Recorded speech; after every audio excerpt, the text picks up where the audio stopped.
Part time politician Mutha Sasidhar గారు మన ద్వారంపూడి చంద్రశేఖర్ రెడ్డి గారి మీద కొన్ని అభియోగాలు చేయడం జరిగింది.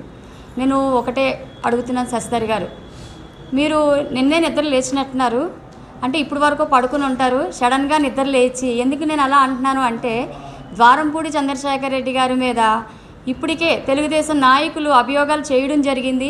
ఆయన ఎన్నో ప్రెస్ మీట్లు పెట్టారు. ప్రెస్ మీట్లు పెట్టి దాన్ని నిరూపించండి అని చెప్పేసి అడిగితే తెలుగుదేశం నాయకులు ఎవరూ కూడా దాన్ని చేయలేక వదిలేసి పక్కన పెట్టారు. కానీ మీరు ఇప్పుడు సడన్గా నిద్ర లేచి నేనున్నాను, ఎందుకంటే ఎలక్షన్స్ దగ్గరికి వస్తున్నాయి. ఎలక్షన్స్ దగ్గరికి వచ్చినప్పుడు పార్టీ రేసులో అదే టికెట్ రేసులో నేను ఉన్నాను, ఎమ్మెల్యే టికెట్కి నేను పోటీ చేస్తాను అని మీ మనుగడ కొనసాగించడం కోసం అనుకుంటా నిద్దట్లో మాట్లాడుతున్నట్టున్నారు.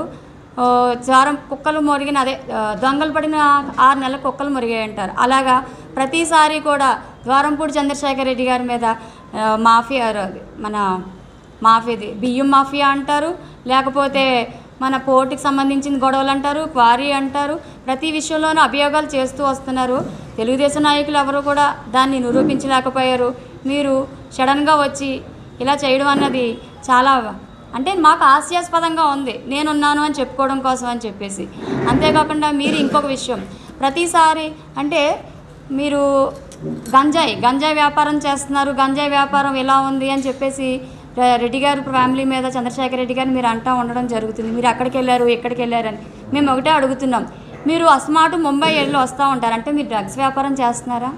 మేము కూడా అడగచ్చు, మీరు అస్తమాటు ముంబై వెళ్తే మీరు డ్రగ్స్ వ్యాపారం చేస్తున్నారా? ముఖ్యంగా ఇంకొకటి నిన్న ప్రెస్ మీట్లో నేను చాలా చూశానండి, ప్రశ్నిస్తాను, ప్రతి విషయంలోనూ ఏమైనా ఇబ్బంది ఉంటే ప్రశ్నిస్తాను. ద్వారంపూడి చంద్రశేఖర్ రెడ్డి గారి బాధితులందరినీ కూడా మేము వాళ్ళకి అండగా ఉంటాము, మేము ప్రశ్నిస్తాము అని చెప్పేసి మీరు చెప్పడం జరిగింది. అయ్యా ఒకటే 2014 ఎలక్షన్లో మేము అన్యాయాన్ని ప్రశ్నిస్తాము, ప్రజలకు అండగా ఉంటాము అని చెప్పేసి జనసేన పార్టీ తెలుగుదేశంతో కలిపి 2014లో రావడం జరిగింది. 2014 ఎలక్షన్లో తెలుగుదేశం పార్టీ అధికారంలోకి వచ్చింది. తర్వాత మరి మీరు నోరు ఎందుకు మూసిపోయిందో పార్టీది నాకు తెలియలేదు. ఏ రోజు తెలుగుదేశం పార్టీ చేసిన అన్యాయాలను కానీ అక్రమాలను కానీ ఏ రోజు కూడా జనసేన పార్టీ ప్రశ్నించలేదు. వాళ్ళకి ప్రజలకు అండగా ఉంటానని చెప్పి మాట ఇచ్చారో ఆ మాటను కూడా నిలబెట్టుకోలేకపోయారు. మళ్ళీ ఇప్పుడు కొత్తగా 2024 ఎలక్షన్స్ వస్తున్నాయి, మళ్ళీ ఇద్దరిది పొత్తు అంటున్నారు కదండి. కాబట్టి మేము మాట్లాడాలని చెప్పేసి మళ్ళీ మేము ప్రశ్నిస్తాము, బాధితులకు అండగా ఉంటామని చెప్పడం మా అందరికీ అయితే అంటే మాకే కాదండి, చూస్తున్న ప్రజలందరూ కూడా చాలా వెటకారంగా చూస్తున్నారు. అంటే అప్పుడు పడిపోయిన నోరు ఇప్పుడు మళ్ళీ ఎలక్షన్ దగ్గరికి వచ్చేటప్పటికి మీకు వచ్చిందా అని చెప్పేసి ప్రజలు చాలా హాస్యాస్పదంగా నవ్వుతున్నారు మిమ్మల్ని అందరినీ చూసి. డెవలప్మెంట్కి ఎప్పుడు కూడా ఆలోచించే వ్యక్తి ముత్తా గోపాలకృష్ణ గారు 4 సార్లు ఎమ్మెల్యేగా చేసి ఒకసారి మాజీ మంత్రిగా చేసి అటువంటి వ్యక్తికి ఆయన పేరు మీద ఆయన స్వార్థానికి పోయి ఏది ఎప్పుడు ఆయన పేరు పెట్టుకోలేదు మహానుభావుడు. అటువంటిది ఆయన పేరు మనం పెట్టాలి అని ఆలోచించి కాకినాడలో 3 బ్రిడ్జిలు శంకుస్థాపన చేసిన వ్యక్తి ఆయన. ఏదైతే సాముత్ నగర్ సంజీవరావు గారి పేరు పెట్టుకున్నాం, అదేవిధంగా బస్టాండ్ దగ్గర ఉన్న వైఎస్ఆర్ గారి పేరు పెట్టుకున్నాం, వాళ్ళతో సమకాలికలుగా ముత్తా గోపాలకృష్ణ పేరు ఈ కొండపాలెం బ్రిడ్జికి పెట్టుకున్నాం. 3 శంకుస్థాపన ఆయన మీద చేశారు, కానీ 3 ఇనాగ్రేట్ చేసే అదృష్టం నాకు వచ్చింది.